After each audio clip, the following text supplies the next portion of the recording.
this incident with Owen Hart, what was going on leading up to that? What happened? Tell us about what went on with Owen Hart. Well, again, obviously, what you're talking about is when he did the tombstone to me, but he did it the wrong way, and I ended up taking full impact on my head. So again, this was all again part of the match was he's going to do this tombstone driver to me. So again, it's like okay, but when he did this to me in the match, either I slid too far south, which again, is that my problem? No. If my body, again, this is one of those unwritten rules of professional wrestling.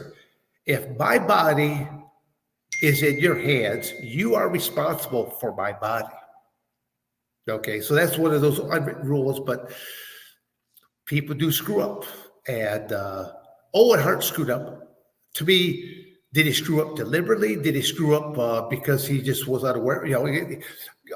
Owen used to put on baby oil on his upper body just so it just makes your muscles glisten just a little bit more, stuff like that. So, I'll just say that because it's all part of the match. This was ahead of time. That the part of the scope is with that when they do it's supposed to be an injury angle. Right. Because they're going to come out the backboard, all that kind of stuff. So when he does it, I take full impact on my head, and I feel a bolt of lightning run down my spine and then run down my right leg. And as I'm laying there, I'm staying in character here still, but as I'm laying there, I'm trying to look down to, can I feel my fingers? Can I see our fingers move? Can I feel my toes in my boots here right now? But I'm not trying to make any kind of nothing obvious to the audience that are watching this.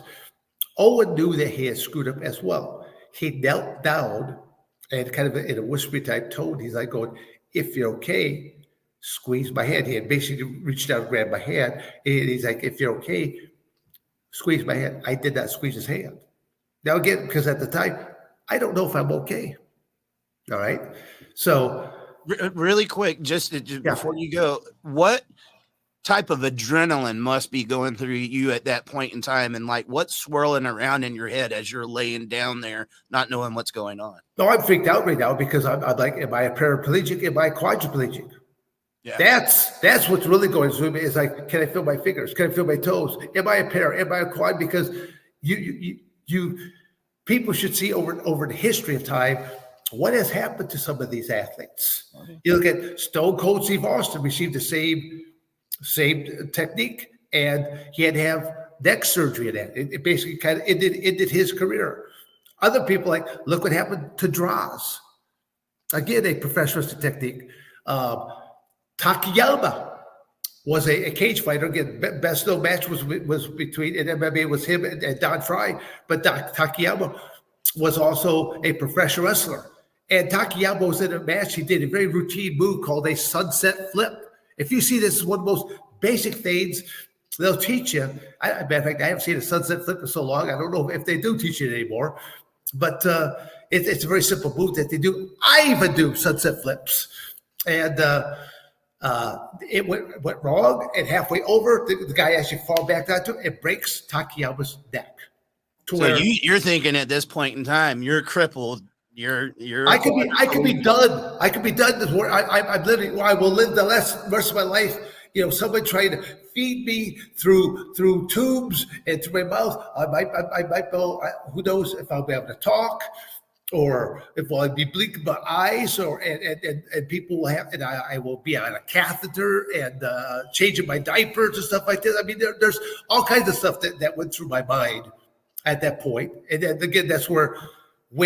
Because the whole routine was all set up, they're going to put a neck brace on me, they're going to put me on the backboard, and they're going to carry me out.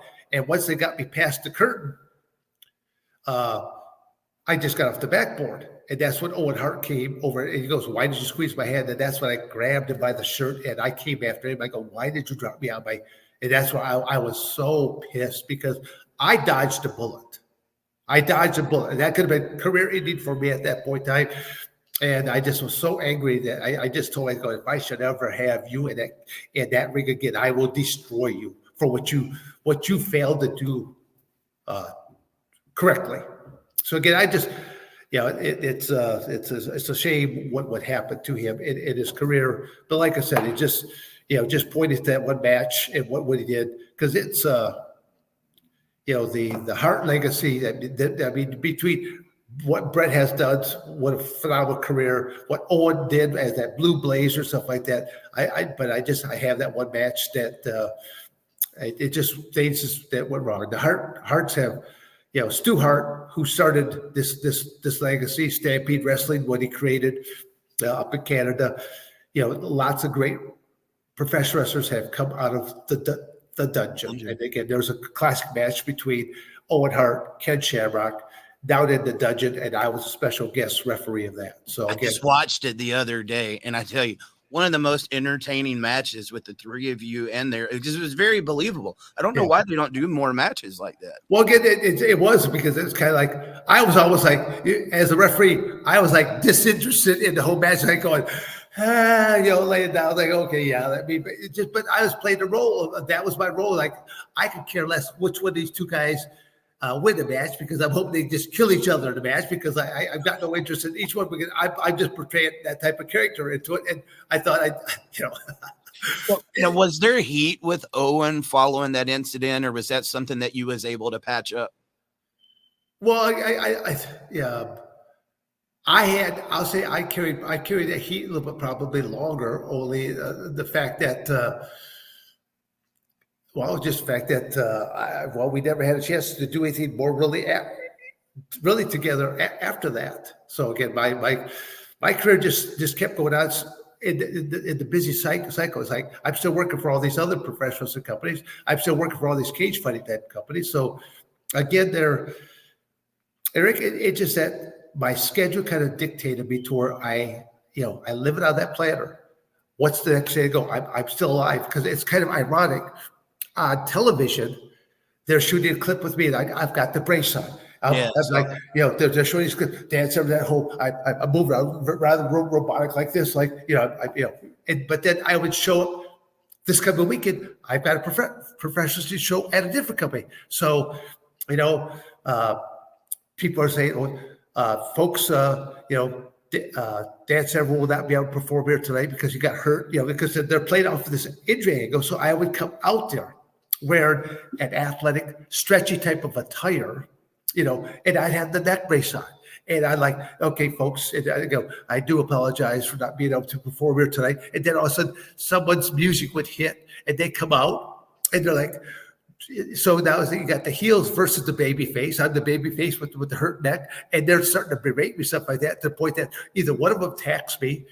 So there was the impromptu match taking place towards easy. If they clothesline me, boom, I'm down, I'm selling the neck and stuff like that. I'm getting back on to where it was kind of comical, because each week there'd be like on WWF, there would be the Dan Severn report, health report on this, and then every weekend in between there, I'm working for all these other companies. I work for the NWA. I work for the WWF. Then I work for any other company, because I'm not exclusive to any one of these companies. So you and Owen never really got to have much of a conversation after that night about that? No, never really came to, like I say, just buried the hatchet. But to me, I just know that I was so livid that night. I know that I dodged a bullet. That's really what it boiled down to. I mean, I could have been again paraplegic, quadriplegic.